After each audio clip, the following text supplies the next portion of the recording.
하루 일과를 마치고 주차장으로 들어섰습니다. 피곤한 몸을 이끌고 차로 향하던 중 갑자기 과장인 김유선이 저를 막아섰습니다. 평소 밝고 열정적인 그녀의 얼굴이 오늘은 조금 달라 보였습니다. 그녀의 눈은 피곤함이 가득했고 상의에는 하얀 얼룩이 남아 있었습니다. 그 얼룩을 보자 저도 모르게 눈길이 그곳에 멈췄습니다.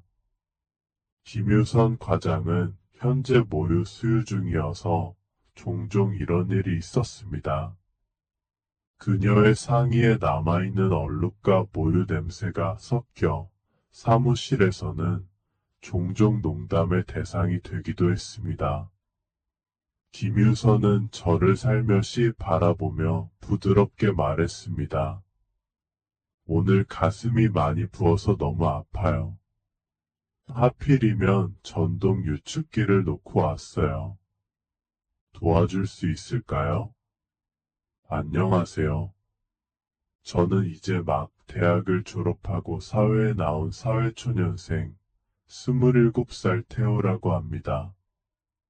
좋은 대학을 졸업했지만 큰 회사에 취업하는 것은 생각보다 어려웠습니다. 한 달 넘게 여러 회사의 면접을 보며 탈락의 쓴맛을 경험했습니다.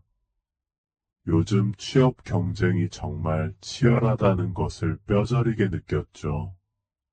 몇 번의 면접을 받는지조차 셀 수 없을 정도로 많은 도전을 했고, 어느 순간부터는 지치고 힘들어졌습니다. 밤에는 불안과 걱정으로 잠을 설치고, 낮에는 면접에서 좋은 인상을 남기기 위해 애썼습니다. 그렇게 힘든 시간을 보내던 어느 날, 드디어 합격이라는 문자 메시지가 도착했습니다. 그 순간, 저는 믿기지 않는 마음에 몇 번이고 메시지를 확인했습니다. 합격을 축하합니다. 다음 주 월요일부터 출근해 주시기 바랍니다. 라는 문장을 읽고 또 읽었습니다. 진짜로 합격이라니. 그간의 노력과 인내가 보상받는 기분이었습니다. 그 순간 저는 주체할 수 없는 감정에 울음을 터뜨릴 뻔했습니다. 혼자서라도 자축하고 싶은 마음에 저는 편의점으로 향했습니다. 맥주 한 캔을 사서 편의점 앞 테이블에 앉았습니다. 캔을 열고 첫 모금을 마셨을 때 시원한 맥주가 목구멍을 타고 내려가면서 모든 긴장과 스트레스가 풀리는 느낌이 들었습니다. 혼자 맥주를 마시며 그동안에 힘들었던 일들이 주마등처럼 스쳐 지나갔습니다. 끝없는 취업 준비, 수많은 자기소개서 작성, 반복되는 면접과 탈락의 경험들, 그 모든 것이 결국 이 순간을 위한 과정이었다고 생각하니 가슴이 벅차올랐습니다. 하늘을 보며 저는 작게 웃으며 속삭였습니다. 이제 시작이야, 태호. 잘해보자. 제가 이번에 합격한 회사는 대기업은 아니었지만 쇼핑 관련 중견 회사였습니다. 비록 대기업은 아니었지만 직원에 대한 대우도 좋고 회사 분위기도 젊고 활기차서 요즘 젊은이들에게는 매우 인기 있는 회사였습니다. 그래서 저에게는 더없이 만족스러운 선택이었습니다.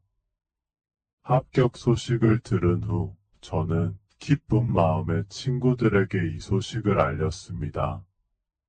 그동안 함께 취업 준비를 하며 고생했던 친구들이었기에 제 소식에 진심으로 기뻐해 주었습니다.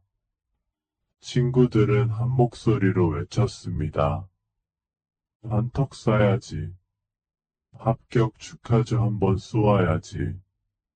저는 웃으며 대답했습니다. 당연하지. 하지만 첫 월급 받으면 쏠게. 그때까지 조금만 기다려줘.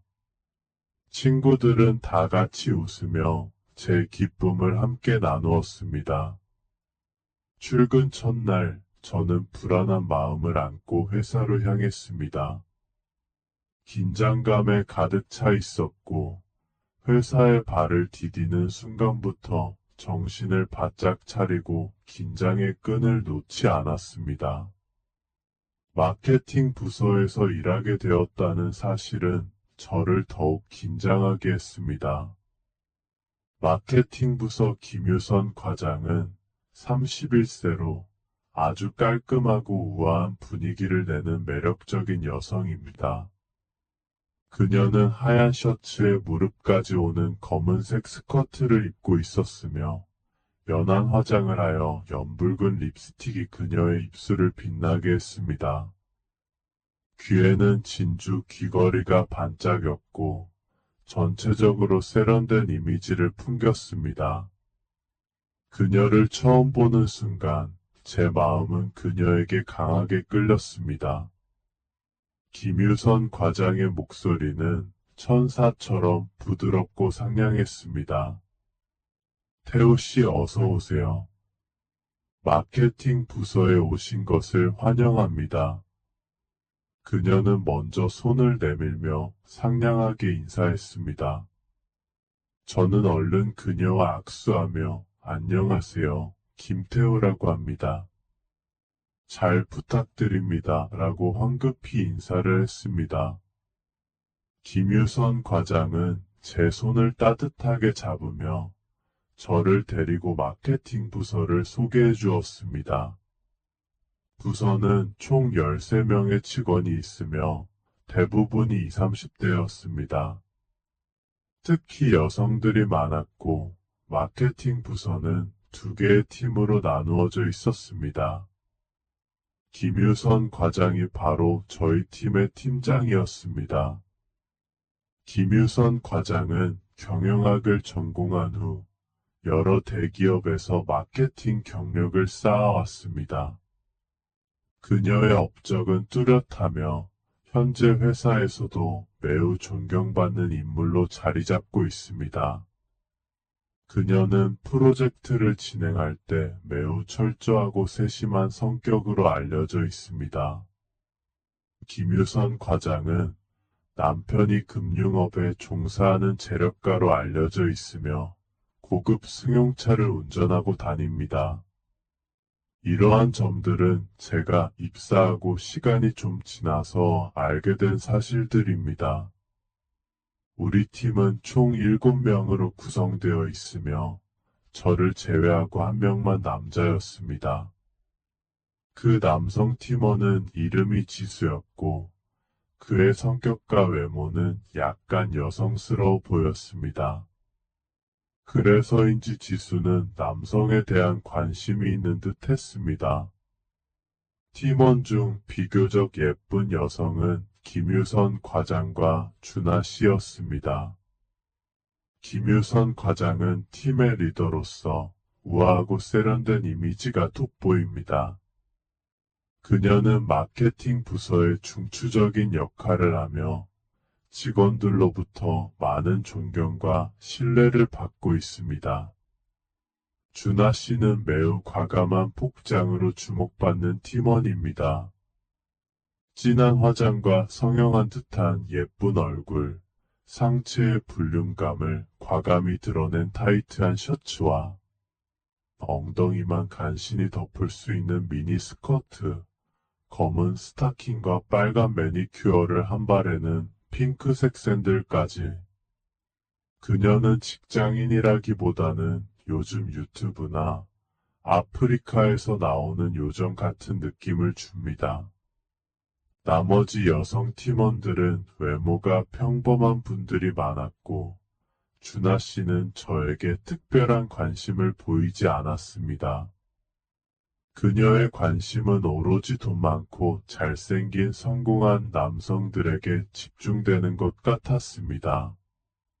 저는 키 176의 외모도 평범하며 돈도 없어 자연스럽게 준하 씨의 관심에서 제외되었습니다.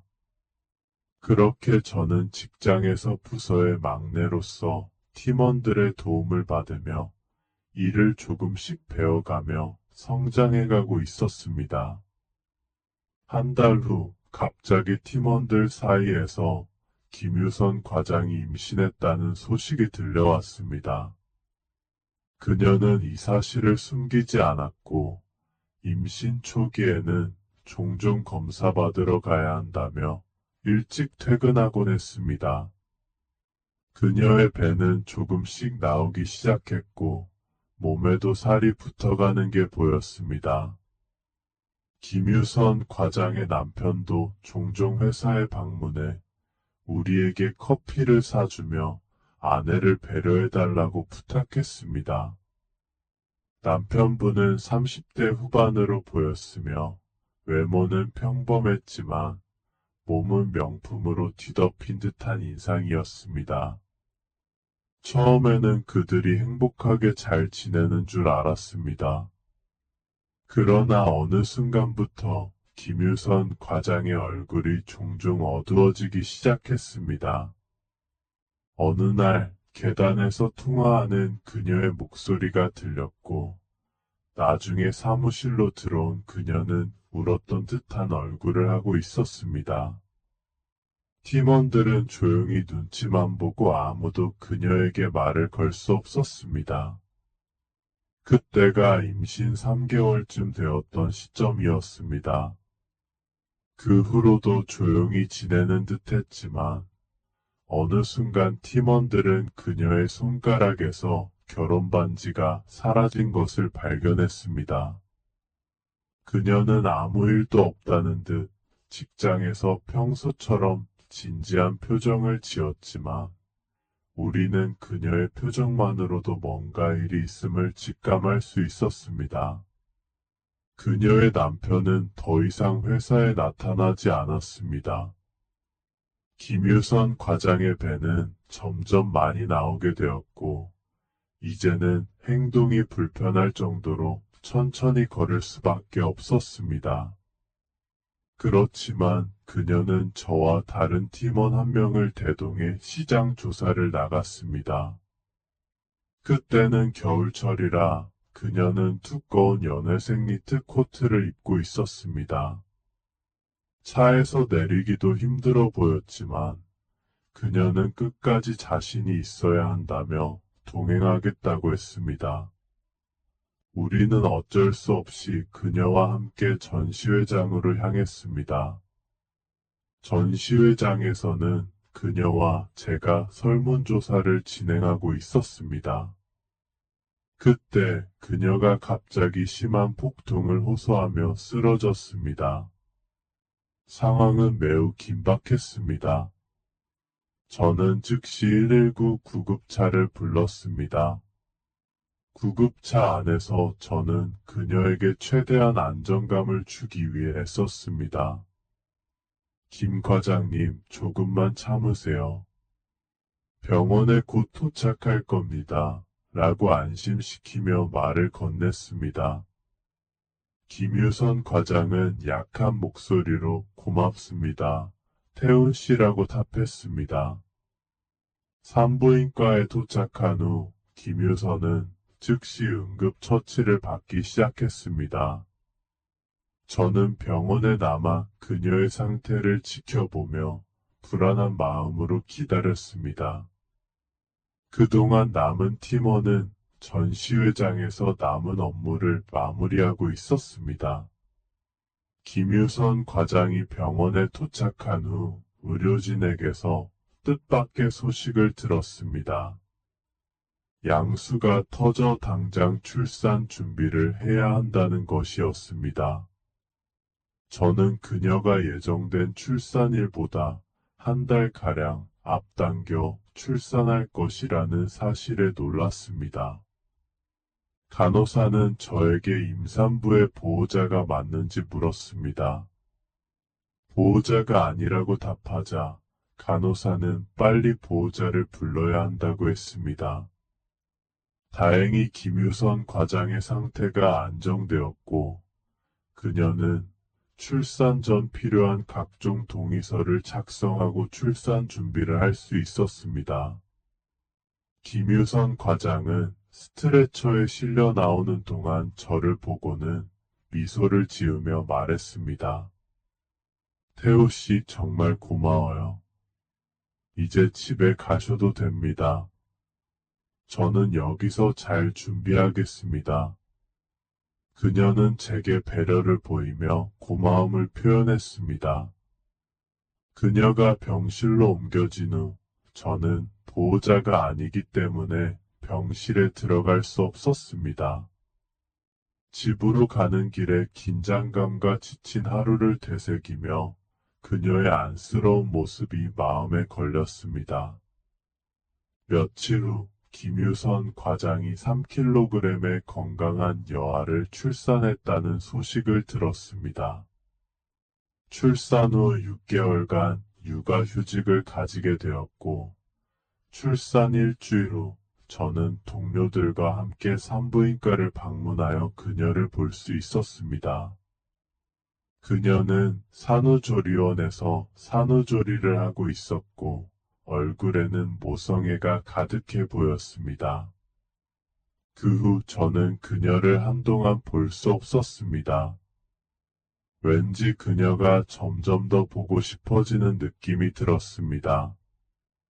김유선 과장이 육아휴직 동안 인스타그램에 올리는 일상 사진을 보며 그녀의 안부를 확인했습니다. 사진 속에서 그녀는 행복한 모습으로 아기와 함께 시간을 보내고 있었고, 저는 그녀의 행복한 모습을 보며 안도감을 느꼈습니다. 출산 후 6개월이 지나고 김유선 과장이 회사로 복귀했습니다. 그녀는 예전처럼 우아하고 자신감 있는 모습으로 사무실에 나타났고, 팀원들은 그녀의 복귀를 기쁘게 맞이했습니다. 제 마음속에서는 그녀를 다시 만나게 되어 반가운 마음과 함께 그녀의 출산과 육아를 통해 변화한 모습을 보며 더욱 강한 감정을 느꼈습니다. 가장 크게 변화한 것은 그녀의 신체적 외모였습니다. 모유 수유를 하는 동안 그녀의 가슴이 훨씬 풍만해졌고, 그로 인해 넓은 셔츠를 입고 있어도 그 풍만함이 여전히 두드러졌습니다. 그녀가 걸을 때마다 흔들리는 모습은 저의 시선을 끌어당기기 충분했습니다. 더욱 자극적인 것은 그녀의 상의가 종종 젖어 있어 그럴 때마다 그녀는 속옷과 셔츠를 갈아입어야 했습니다. 이러한 모습은 저에게 강한 인상을 남겼습니다. 또한 그녀의 몸에서는 모유의 특유의 냄새가 느껴졌습니다. 이 냄새는 묘하게 남성들을 자극할 만한 독특한 매력을 가지고 있었고, 그녀가 사무실에 있을 때마다 그 냄새가 저를 매료시키기 충분했습니다. 그리고 어느 날 발생한 일은 저와 그녀가 더욱 가까워지는 계기가 되었습니다. 그날은 제가 일을 조금 늦게 마치고 퇴근 준비를 하던 중 회사에는 저와 김유선 과장만 남아 있었습니다. 업무 보고서를 작성하느라 시간이 늦어진 저와 달리 다른 동료들은 이미 퇴근한 상태였습니다. 일을 모두 끝내고 퇴근 체크를 하려던 순간 김유선 과장이 갑자기 저를 막아섰습니다. 그녀의 상의에는 하얀 얼룩이 남아 있었고, 이 모습을 본 저는 저도 모르게 흥분을 감출 수 없었습니다. 김유선 과장은 부끄러워하면서도 부드럽게 말했습니다. 태호 씨 잠깐만요. 제가 부탁 하나 드려도 될까요? 최근에 가슴이 많이 부풀어 오르고 있는데 전동 유축기를 놓고 왔어요. 도와줄 수 있을까요? 그녀는 제 손을 살며시 잡고 아픈 듯한 표정을 지으며 말했습니다. 지금 움직이기만 해도 너무 아파서 힘들어요. 주차장까지 함께 가주세요.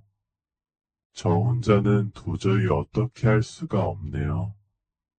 김유선 과장은 수줍은 표정으로 저에게 도움을 요청했습니다.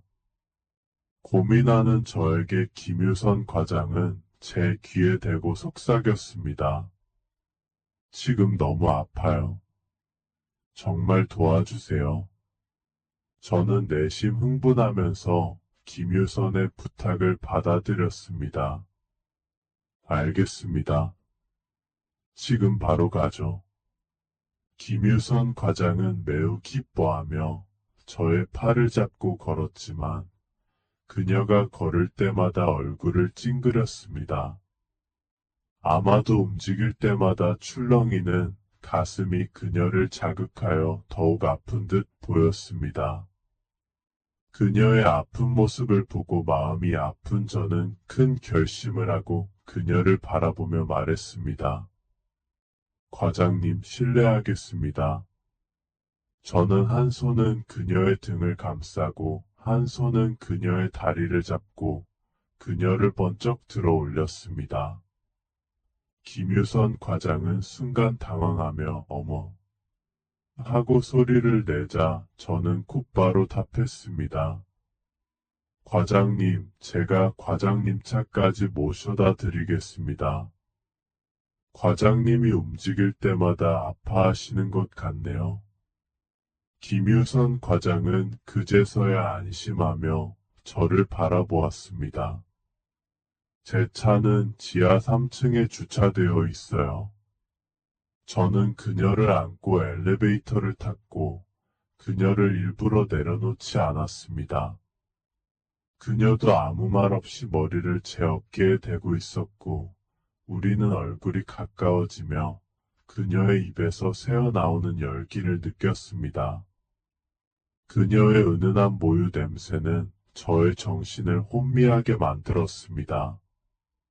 지하 3층 주차장에 도착하자 김유선 과장은 차키를 꺼내어 버튼을 눌렀고 멀리서 차가 삑삑 소리내며 위치를 알렸습니다. 차까지의 거리가 조금 있었기에 그녀는 두 팔로 제 목을 감싸야 했고 그녀의 가슴이 저를 압박했습니다. 그 느낌은 처음 경험하는 것이었고 저는 속으로와 진짜 크다는 생각이 들었습니다. 차 앞에 도착하자 저는 그녀를 내려놓았습니다. 솔직히 그녀를 안고 있는 것이 약간 힘들긴 했지만 마음속으로는 더 계속 안고 싶었습니다. 김유선 과장은 BMW 중형 세단의 최고급 모델을 소유하고 있었고 그녀는 저를 차에 태우며 차 열쇠를 건네주었습니다. 태호 씨 한 번 더 부탁드릴게요. 병원까지 같이 가주실 수 있나요? 저는 순간 기뻤지만 제 표정이 어색해 보였던 것 같습니다. 김유선 과장은 의아한 눈빛으로 저를 쳐다봤습니다. 오해한 것 같았지만 설명할 수도 없었고 빠르게 김유선의 차 열쇠를 받아 차 문을 열었습니다. 네, 알겠습니다. 그럼 차에 타시죠. BMW의 성능과 고급스러운 가죽 시트에 감탄하며 차에 탑승했습니다. 김유선 과장은 제 칭찬에 만족스러운 표정을 지으며 웃었습니다. 저는 차에 대해 잘 모르는 편이에요. 이 차는 어떻게 생각해요? 김유선이 저에게 물었습니다. 제가 몰아본 차 중에서 가장 좋은 것 같아요. 저는 장난스럽게 답했습니다. 연비가 높긴 하지만 엔진 소리가 굉장히 조용하네요. 하지만 중간에 약간은 소음이 들리는 것 같네요. 그리고 램프헤드가 굉장히 크고 귀엽네요. 저는 장난을 치며 웃었습니다. 그러나 김유선은 저의 농담을 이해하지 못하고 궁금해하며 물었습니다. 엔진 소음이 들리는군요. 요즘 차량 점검을 안 했는데 점검을 받아봐야겠군요. 저는 김유선을 병원으로 데려갔습니다. 김유선이 평소에 가는 산부인과에 도착해 주차를 마친 후 저는 또다시 그녀를 끌어안았습니다. 이때 그녀도 순순히 저의 목을 잡더군요. 우리는 엘리베이터 앞까지 가서 그녀를 내려놓았고 함께 엘리베이터를 타고 올라갔습니다. 병원에는 보는 사람이 있어 제가 계속 안고 갈 수는 없었습니다. 다행히 산부인과는 아직 문을 닫지 않았고 접수와 대기 후 드디어 우리 차례가 되었습니다. 저는 그녀의 허리를 잡고 부축하며 진료실로 들어가자 여의사가 환자 명단을 확인하며 김유선에게 말했습니다. 오늘 남편분과 함께 오셨군요. 어디가 불편하세요? 김유선은 선생님 가슴이 너무 아파요. 걸음조차 제대로 걸을 수 없을 정도로 아파서 어쩔 수 없이 왔어요. 라고 말했습니다. 의사 선생님은 제가 김유선의 남편이라고 착각했고, 더군다나 김유선은 이 사실을 정정하지 않았습니다. 제가 김유선 옆에서 있자 의사 선생님은 저에게 이야기하기 시작했습니다. 이런 경우 남편이 도와줘야 해요. 젖이 꽉 차면 유방이 당연히 아프니까 마사지도 해줘야 하고 젖이 많이 나오면 도와줘야 해요. 매일 저녁에라도 도와줘야 합니다. 의사 선생님은 김유선의 상의 앞부분을 살펴보며 저를 나무랐습니다. 김유선은 얼굴이 빨개지며 저를 보기가 민망해졌습니다. 저는 김유선이 이혼 사실 같은 개인적인 문제를 다른 사람들에게 알리고 싶지 않은 걸 알아챘고, 대신 저는 혼자서 이 상황을 감당했습니다.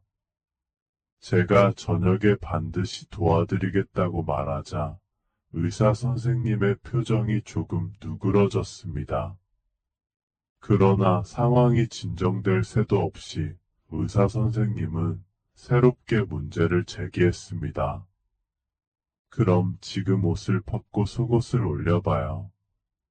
의사 선생님은 김유선의 상의를 걷어내라고 지시했습니다. 김유선은 얼굴이 빨개지며 불편해 보였고 저도 어색한 기분이었습니다. 의사 선생님은 저에게 빨리 상의를 올리세요. 여기는 다른 사람도 없으니까요. 김유선은 당황한 듯 보였고 저는 이 상황에서 빠져나가려 했습니다.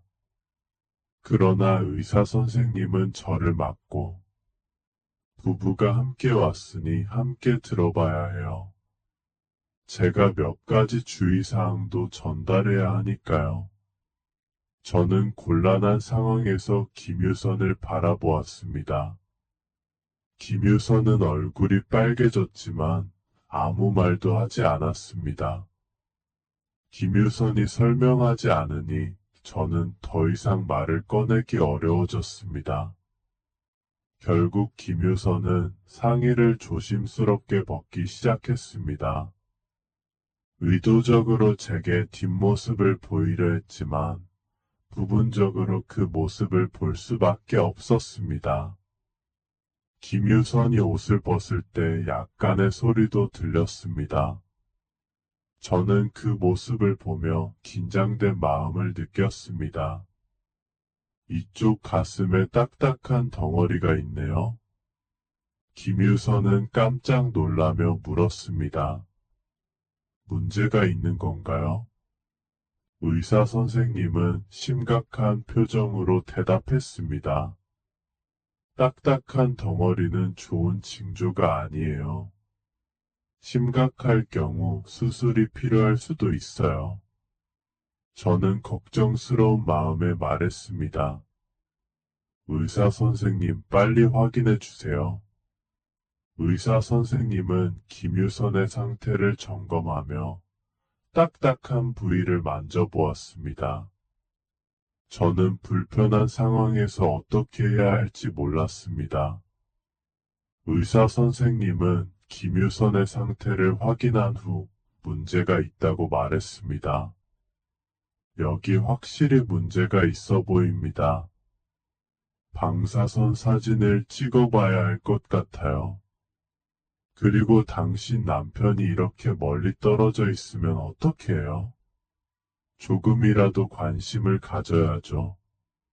의사 선생님이 제게도 다가오라고 하시며 당신도 와서 확인해봐요. 아내의 어려움을 이해해야죠. 저는 난처한 상황에서 용기를 내어 김유선에게 다가갔습니다. 김유선은 떨리는 모습으로 제게 손을 내밀었고 저는 조심스럽게 만졌습니다. 김유선은 감각이 예민했던지 소리를 지르며 불편해 보였습니다. 의사 선생님은 저에게 상태가 심각한지 여부는 사진을 찍어봐야 알 수 있습니다. 사진을 찍고 결과를 기다리세요. 라고 말했습니다. 그러고는 김유선의 가슴을 압박하며 모유를 짜내는 방법을 시범으로 보여주었습니다. 저에게도 이렇게 해야 한다고 가르쳐주며 진지하게 설명하는 의사 선생님의 모습에 저와 김유선은 민망해 죽는 줄 알았습니다. 하지만 한편으로 그 장면이 너무나도 인상적이어서 잊을 수가 없었습니다. 의사 선생님은 잠깐 설명해주고 나서 저희에게 방사선 사진을 찍고 오라고 하셨습니다. 저는 김유선을 데리고 방사선 촬영을 마치고 검사 결과를 기다리기로 했습니다. 결과는 다음날 나온다고 했고 저희는 다시 병원에 오기로 했습니다. 병원을 나선 후 김유선은 감사의 뜻을 전하며 말했습니다. 정말 감사해요. 힘드셨죠? 괜찮습니다. 아까 진료실에서 죄송해요. 상황이 그렇게 되어서. 저는 그녀에게 미안한 표정으로 가슴을 보고 만진 것에 대해 사과의 뜻을 전했습니다. 그러자 그녀는 순간 당황한 듯 저를 눈으로 찌르듯이 바라보며 말했습니다. 아무에게도 말하지 말아요. 이 일을 다른 사람에게 알리면 가만두지 않을 거예요.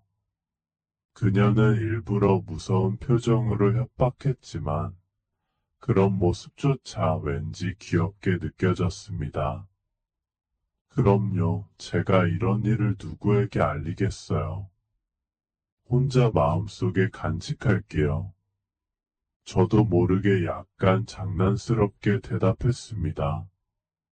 그녀는 저를 힐끔 보더니 아무 말 없이 차 키를 제게 던지며 운전하라는 눈길을 보내며 조수석에 앉았습니다. 저는 김유선을 태우고 그녀의 집으로 향했습니다. 김유선의 집은 강남에 위치한 신축 고급 아파트 단지에 있었습니다. 주차를 마친 후 김유선은 저를 초대하여 차 한잔 하자고 했습니다. 처음 방문한 집이라 호기심이 생겼습니다. 김유선의 집에 들어서자 그녀는 다소 긴장한 모습으로 저를 맞이했습니다. 집안의 인테리어는 고급스럽고 깔끔하게 정돈되어 있었습니다. 바닥에는 푹신한 유화 층간소음 매트가 깔려 있었고 거실 곳곳에는 아이의 장난감과 유아용품이 있었지만 지저분하지 않았습니다. 다만 아이는 보이지 않았습니다. 거실 벽에는 아기의 100일 사진과 여러 장의 아이 사진이 걸려 있었습니다. 사진 속 아이는 아직 어렸지만 김유선과 많이 닮아 있었습니다. 김유선이 주방에서 차를 준비하는 동안 저는 집안을 둘러보며 편안한 분위기를 느꼈습니다. 차를 마시며 우리는 대화를 나누었고, 김유선은 제가 오늘 도움을 준 것에 대해 진심으로 고마워했습니다. 그녀의 표정과 말투에서 저에게 호감이 있다는 것을 느낄 수 있었습니다. 차를 마시고 대화를 나누는 동안 갑자기 현관문이 열리는 소리가 들렸습니다. 잠시 후 한 아주머니가 아이를 안고 들어오는 것이 보였습니다. 저는 황급히 일어서서 인사했습니다. 그러자 김유선은 저에게 웃으며 말했습니다. 아, 이쪽은 우리 아기를 돌봐주시는 베이비시터 이모님이세요. 그 아주머니는 60대 정도로 보였고 아이는 울고 있었습니다. 아주머니는 피곤한 듯 한숨을 쉬며 말했습니다. 아이가 배고파서 계속 울어요. 어서 들어가서 젖을 물려야겠어요. 김유선은 급히 아이를 건네받아 안았습니다. 그녀는 아이를 달래며 저에게 미안한 표정으로 말했습니다. 태호 씨, 잠시만 기다려주세요. 제가 금방 아이를 달래고 올게요. 그러나 저는 더 이상 제가 있을 수 있는 상황이 아니라고 판단하여 자리에서 일어났습니다. 과장님, 저 이만 가보겠습니다. 아이를 돌보셔야 할 것 같아요. 제가 말하자 김유선은 당황한 듯 고개를 끄덕이며 대답했습니다. 미안해요, 태호 씨. 혼자 알아서 갈 수 있죠? 저는 아이 먹이러 들어갈게요. 조심히 들어가세요. 아이는 계속 심하게 울고 있었고, 김유선은 아이를 달래며 급히 방으로 들어갔습니다. 저는 어색한 분위기를 피해 집 밖으로 나섰습니다. 현관에서 기다리던 아주머니가 저를 배웅해주며 친절하게 인사를 건넸습니다. 고생 많으셨어요. 조심히 가세요. 저는 감사의 뜻을 전하며 고개를 숙였습니다. 네, 감사합니다. 이모님도 수고하세요. 저는 현관문을 나서며 집으로 향했습니다. 제 집까지 지하철로 1시간이 걸리지만 오늘은 전혀 힘들지 않았습니다. 지하철을 타고 가는 동안 오늘의 일들이 제 머릿속에 스쳐 지나갔습니다. 특히 진료실에서 있었던 일과 김유선의 집에서의 대화가 떠올랐습니다. 그녀와의 시간이 강렬한 인상을 남겼습니다. 지하철 창밖으로 스쳐가는 밤의 풍경을 바라보며 저는 자연스레 그녀와의 다음 만남을 기대하게 되었습니다. 그 다음 날 저는 기대에 찬 마음으로 출근했습니다. 오늘 그녀는 올림머리에 곱창 머리끈을 하고 있었고 연노랑색 셔츠에 남색 주름 치마를 입고 있었습니다. 상체의 셔츠는 여전히 모유 수유 때문에 터질 것 같았고 오늘따라 더욱 성숙미가 넘쳤습니다. 설레는 마음으로 김유선을 맞이했지만 그녀는 아무런 표정 없이 저를 대했습니다. 어제 일들이 꿈이었나 싶었습니다. 퇴근하고 병원에 같이 갈 수 있어요. 풀이 죽어있던 저는 흥분된 나머지 바로 답장을 보냈습니다. 네, 갈 수 있어요. 곧바로 그녀에게서 또 다른 메시지가 왔습니다. 퇴근하고 지하 3층 주차장에서 만나요. 그 순간부터 기분이 좋아졌고 동료들은 제 표정을 보고 무슨 좋은 일이 있냐며 놀리기 시작했습니다. 저는 아무 말 없이 웃기만 했습니다.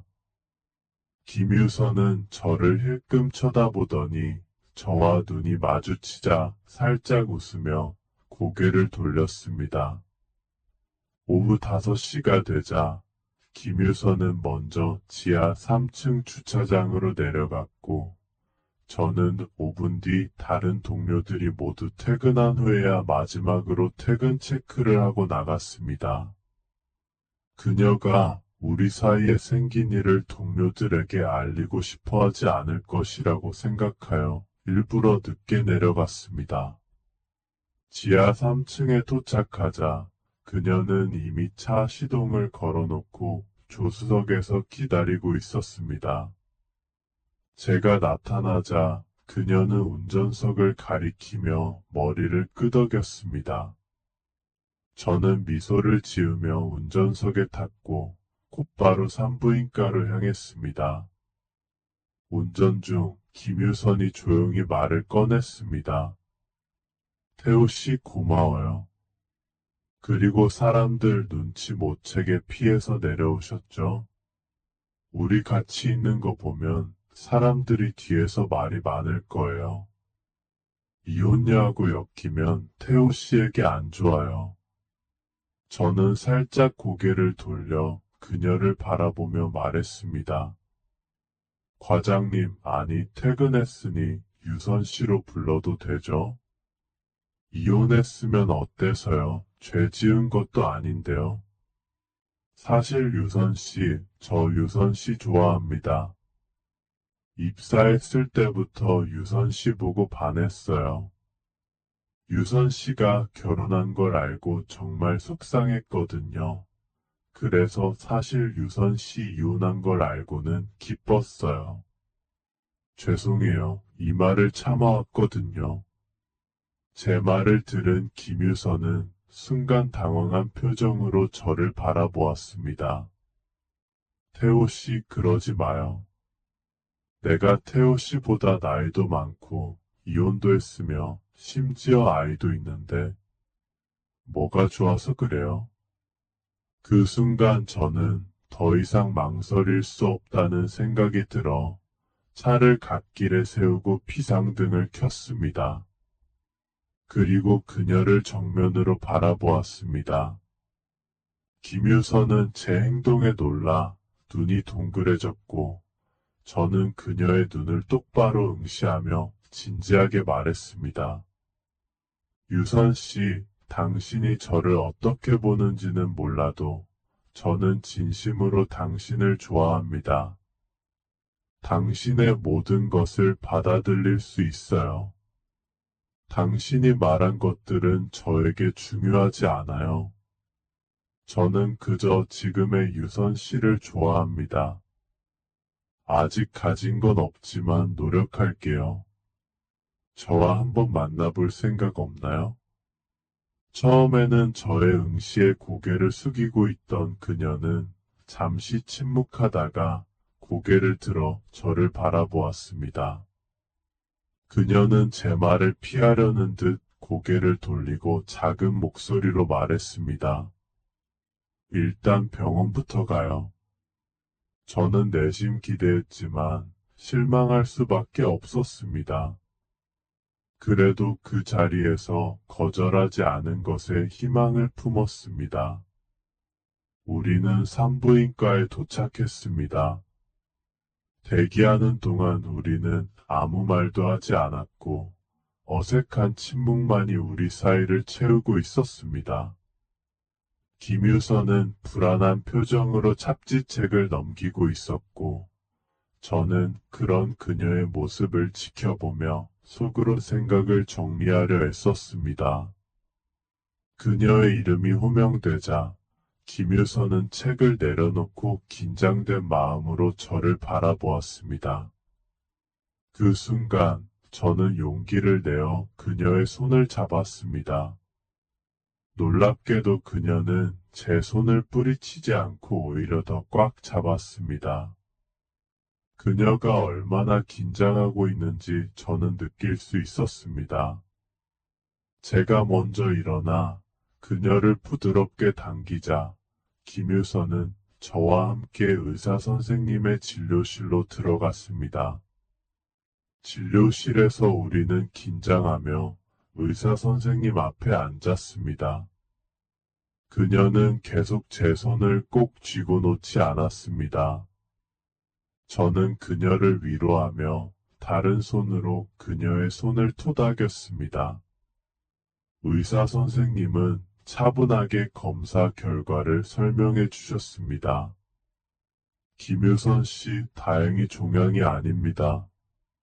상태가 심각하지 않고 곧 좋아질 겁니다. 너무 걱정하지 마세요. 그제서야 김유선은 꼭 잡고 있던 제 손을 살짝 풀어주고 안도의 한숨을 내쉬었습니다. 그녀의 얼굴에는 안도와 기쁨이 섞인 미소가 피어올랐습니다. 병원을 나선 김유선은 기쁜 표정으로 저를 바라보았습니다. 저는 그녀를 다시 집으로 데려다 주기 위해 차에 탔습니다.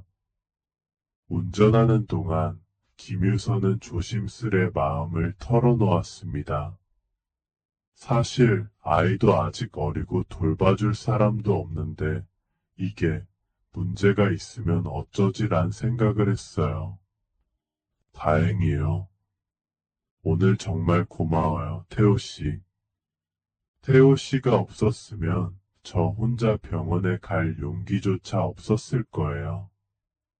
그녀는 저를 바라보며 눈이 반짝였습니다. 저는 그 순간 한 손을 그녀에게 내밀었습니다. 그녀는 무의식적으로 자신의 손을 제게 건네주었고, 저는 한 손으로 운전을 하며 다른 한 손으로 그녀의 손을 꼭 잡았습니다.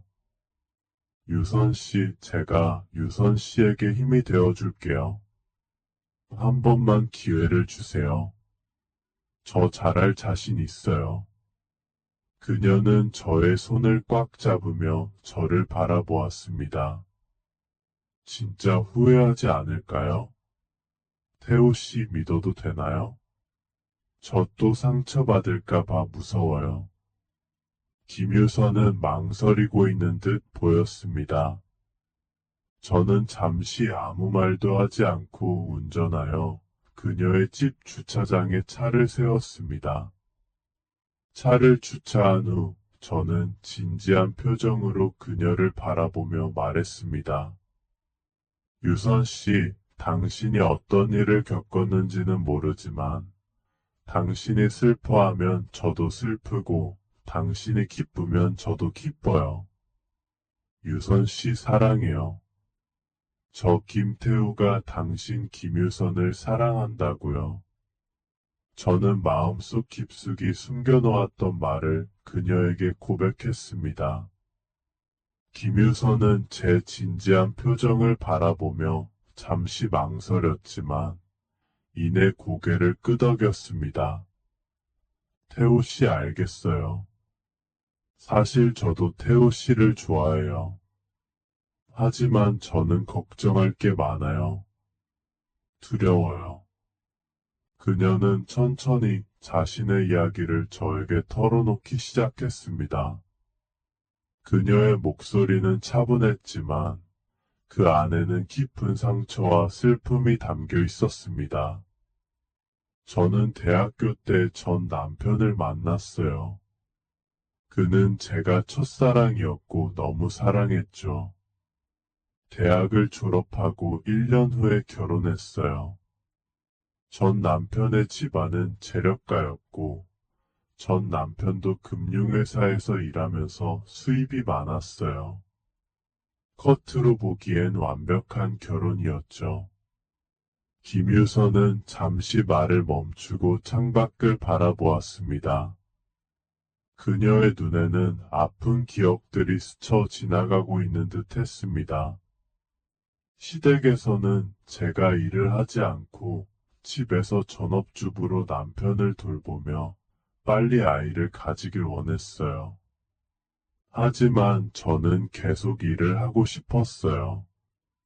그래서 피임을 하지 않았는데도 아이가 생기지 않더라고요. 그때마다 시댁 식구들로부터 핀잔을 많이 들었어요. 저는 가만히 그녀의 손을 더 꽉 잡으며 그녀의 이야기에 집중했습니다. 그녀는 한숨을 쉬며 말을 이었습니다.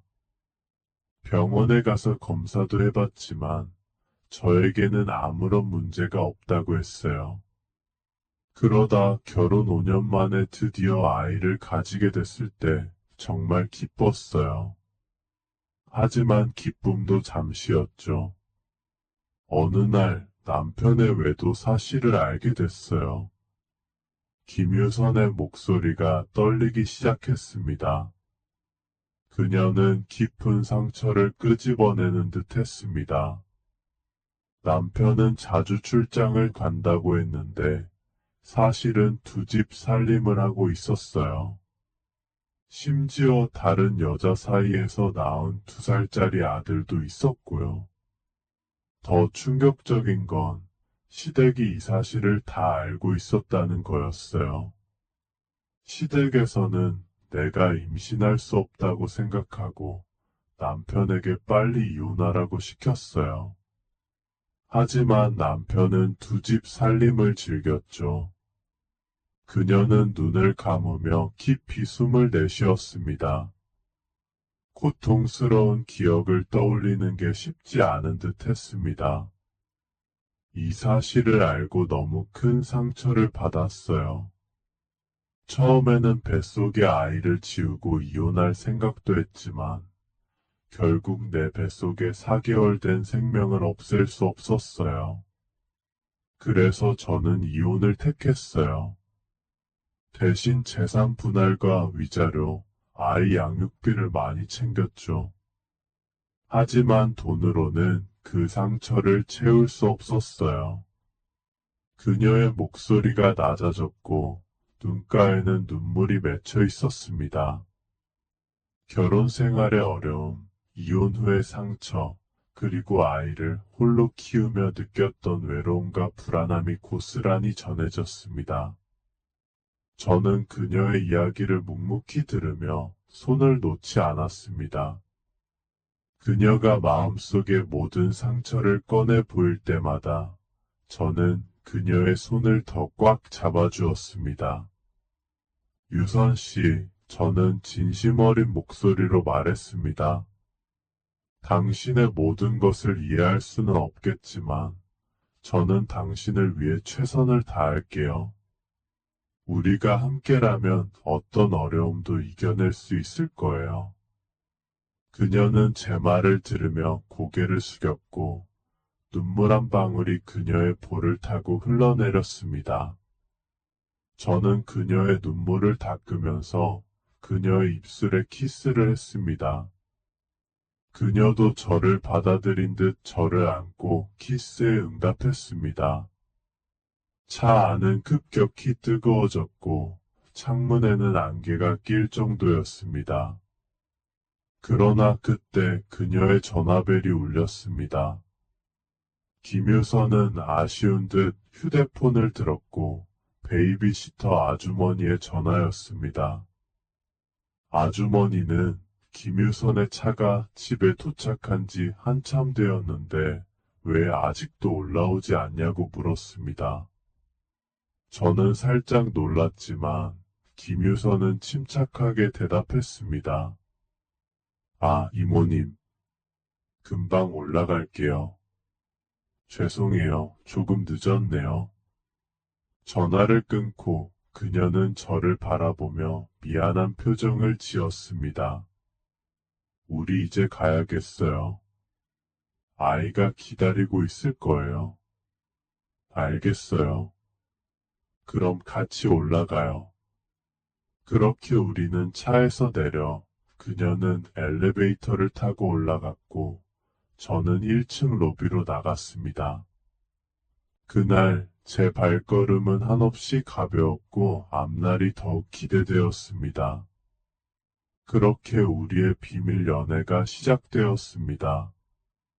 우리는 최대한 티를 내지 않으려고 회사에서는 조심했고, 저도 동료들이 눈치챌까봐 김유선을 의식적으로 피했습니다.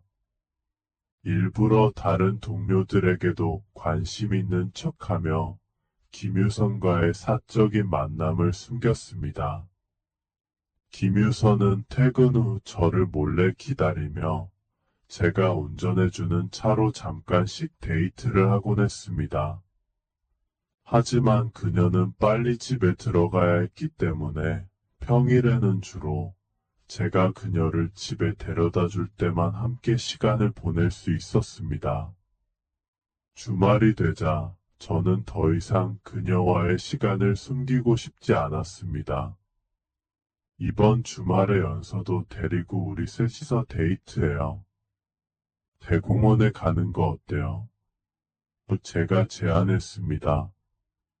그녀는 잠시 망설였지만 이내 고개를 끄덕였습니다. 그래요. 연서도 좋아할 거예요. 토요일에 대공원에서 만나요. 그렇게 우리의 첫 정식 데이트는 김유선의 딸과 함께하는 시간이 되었습니다.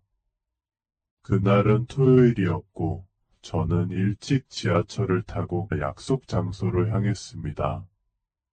초가을의 화창한 날씨에 바람이 살랑살랑 불어 데이트하기에 완벽한 날이었습니다. 저는 대공원 주차장에서 그녀를 기다렸습니다.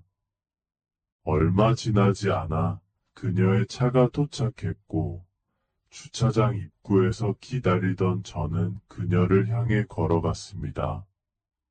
기다리게 해서 미안해요. 그녀는 차에서 내려 카시트에 있는 딸아이를 안으며 말했습니다. 괜찮아요. 유모차는 트렁크에 있죠? 제가 꺼낼게요. 저는 재빨리 차 트렁크에서 유모차를 꺼내 그녀가 딸을 유모차에 태울 수 있도록 도와주었습니다. 김유선은 그날 연핑크색 블라우스에 카키색 치마를 입었고 그녀의 긴 생머리는 바람에 살랑살랑 흩날렸습니다. 직장에 있을 때와는 또 다른 매력을 발산하는 그녀의 모습에 저는 눈을 뗄 수가 없었습니다. 그녀는 수줍어하며 제 손을 잡았습니다. 우리 연서도 태호 씨 좋아하네요. 그녀가 미소 지으며 말했습니다. 저도 연서가 좋아요. 우리 셋이 이렇게 나오니 정말 좋네요. 우리는 아름다운 공원을 걸으며 행복한 시간을 보냈습니다. 김유선의 딸 연서도 저를 무척 좋아해 주었고 제가 가까이 다가가면 깔깔 웃곤 했습니다. 우리는 마치 진짜 가족처럼 자연스럽게 공원을 거닐었고 서로에게 편안한 감정을 느꼈습니다. 산책 중 연서가 울기 시작했습니다. 김유선이 확인하더니 아이가 배고파서 우는 거라고 했습니다. 아기가 배고프대요. 그리고 저도 너무 걸어서 그런가 봐요. 가슴이 욱신거려서 빨리 차에 가서 젖을 물려야 할 것 같아요. 우리는 서둘러 주차장으로 걸어갔고 차에 도착하자 김유선은 뒷좌석에 앉아 아이를 품에 안았습니다. 저는 유모차를 정리하고 운전석에 앉았습니다. 왜 들어왔어요? 나가 있어요. 그녀가 약간 당황한 목소리로 말했습니다. 저는 장난기가 발동했습니다. 안 본 사이도 아닌데 뭐 어때서요? 아기가 젖 먹는 모습 신기해서 좀 보려고요. 그녀는 저를 힐끔 쳐다보더니 더는 말하지 않고 다시 아이에게 집중했습니다. 부끄러웠는지 살짝 몸을 돌렸지만 그 모습조차 사랑스러웠습니다. 저는 그녀가 민망해할까봐 직접 바라보지는 않고 백미러를 통해 그녀를 관찰했습니다. 그 순간 이상하게도 제 마음이 설레기 시작했습니다. 김유선은 양쪽 젖을 모두 아이에게 물리고 연서가 잠들 때까지 차 안은 조용했습니다. 잠든 연서를 조심스럽게 카시트에 묻고 그녀는 저를 바라보며 조용히 말했습니다. 우리 집에 가요. 오늘 아주머니는 집에 없어요. 그녀의 말에 저는 내심 기대하며 시동을 걸었습니다. 우리의 관계가 이제 새로운 단계로 접어드는 듯한 느낌에 심장이 두근거렸습니다. 그렇게 우리는 그녀의 집에 도착했고, 저는 연서와 놀아주며 즐거운 시간을 보냈습니다. 저녁이 되어 연서가 잠이 들자 저는 김유선에게 다가가 키스를 했습니다. 그녀도 저를 뜨겁게 맞이했지만 제가 기대했던 것처럼 모든 걸 허락하지는 않았습니다. 아직은 너무 빨라요. 그녀가 살짝 몸을 뒤로 빼며 말했습니다. 저는 그녀의 말을 이해하며 고개를 끄덕였고 그녀의 의견을 존중하기로 했습니다. 솟아오르는 욕망을 억누르며 저는 그녀의 이마에 가볍게 입을 맞추었습니다. 알았어요, 유선 씨. 서두르지 않을게요. 우리는 서로의 속도를 맞추며 미래를 꿈꾸며 앞으로 나아가려고 노력하고 있었습니다. 하지만 어느 날 충격적인 사건이 우리를 기다리고 있었습니다. 평일 낮, 저는 업무를 위해 혼자 그녀의 집 근처 매장을 방문하게 되었습니다. 매장 앞은 공원이었는데 그곳에서 믿을 수 없는 광경을 목격하게 되었습니다. 멀리서 아이의 울음소리가 들려 그쪽을 바라보니 한 아주머니가 유모차에 손을 내리치고 있었습니다. 깜짝 놀란 저는 자세히 보니 김유선의 베이비시터 아주머니였습니다. 그렇다면 맡고 있는 아이는 연서일 거라는 생각이 들었습니다. 갑자기 분노가 치밀어도록 건너편으로 무단횡단하며 달려갔습니다. 아이의 울음소리는 점점 커졌고 지나가던 사람들도 그 광경을 지켜보고 있었습니다. 제가 다가가자 아주머니는 행동을 멈추었지만 입에서는 여전히 아이를 향한 욕설이 이어졌습니다. 저는 곧바로 달려가 그녀를 밀치고 연서를 품에 안았습니다. 아주머니는 땅에 주저앉아 제가 자신을 폭행했다며 소리치기 시작했습니다. 아이고, 나를 때렸어. 이 사람 봐, 나를 폭행했어요. 저는 연서를 살피며 화가 치밀어 올랐습니다. 연서는 저를 보더니 울음소리가 작아졌고 제가 살짝 흔들어 주자 울음을 멈췄습니다. 그제서야 저는 아주머니를 향해 말했습니다. 아주머니, 연기하지 마세요. 지금 제가 다 봤어요. 연서 때리셨죠? 아주머니는 반성은커녕 오히려 김유선에게 전화해 제가 폭행했다고 소리쳤습니다.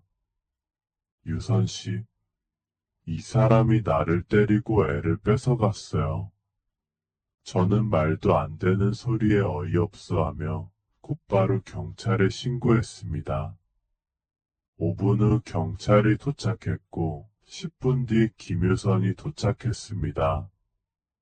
그녀는 차에서 내리자마자 달려와 연서를 살폈고 저를 바라보며 걱정 가득한 얼굴로 물었습니다. 무슨 일이에요, 태호 씨? 경찰 조사에서 아주머니는 계속해서 자신이 피해자라고 주장했지만 저는 경찰에게 제 방문한 매장에서 아주머니를 향한 CCTV가 있는지 확인해 달라고 요청했습니다. 그제서야 당황한 아주머니는 잘못을 빌기 시작했습니다. 미안해요. 제가 잘못했어요. 용서해 주세요. 결국 경찰은 CCTV를 확인한 후 아주머니를 아동학대로 체포했습니다. 저는 김유선과 함께 경찰서로 가서 증언을 했고 연서의 몸에 남은 멍 자국도 확인했습니다. 조사 결과 그 아주머니는 상습적으로 김유선이 없을 때 연서를 학대해왔다는 사실이 밝혀졌습니다. 이제 그녀는 법의 심판을 받을 것입니다. 저는 충격을 받은 김유선과 연서를 데리고 병원으로 향했습니다. 그녀는 매우 놀란 모습이었고 연서의 상처에 대해 매우 속상해하고 있었습니다. 검사 결과 다행히도 연서는 크게 다친 곳이 없었고 우리는 안도하며 그녀의 집으로 향했습니다. 집에 도착하자 김유선은 잠든 연서를 유아용 침대에 눕히고 참아왔던 감정을 터뜨리며 제 품에 안겨 울기 시작했습니다. 왜 나한테만 이런 일이 생기는 거예요? 왜 나만 이렇게 힘들게 살아야 하는 거죠? 그녀의 목소리에는 절망이 가득 담겨 있었고 저는 그녀를 달래며 말했습니다. 이제 괜찮아요, 유선 씨. 내가 옆에 있을게요. 내가 당신과 연서를 지켜줄게요. 그녀는 제 말을 들으며 눈물을 닦고 제 눈을 바라보았습니다. 그러더니 갑자기 미친 듯이 저를 끌어안고 키스하기 시작했습니다. 저도 그녀의 키스를 받아들였고 우리는 열정적으로 서로를 탐닉했습니다. 그날 밤 우리는 처음으로 서로의 몸을 탐하며 사랑을 나누었습니다. 제가 그녀의 가슴에 묻혀 있을 때 그녀는 행복한 미소를 지으며 속삭였습니다. 젖이 넘쳐서 매일 유축기로 짜내서 냉장고에 가득 채워두곤 했는데 이제 당신이 책임져요. 매일 당신이 내 젖을 짜줘요. 그녀의 말에 저도 웃으며 그녀의 제안을 기꺼이 받아들였습니다. 그렇게 우리는 사랑으로 서로를 감싸며 새로운 시작을 알렸습니다. 오늘의 사연은 여기까지입니다. 구독, 좋아요, 알림 설정 부탁드립니다. 감사합니다.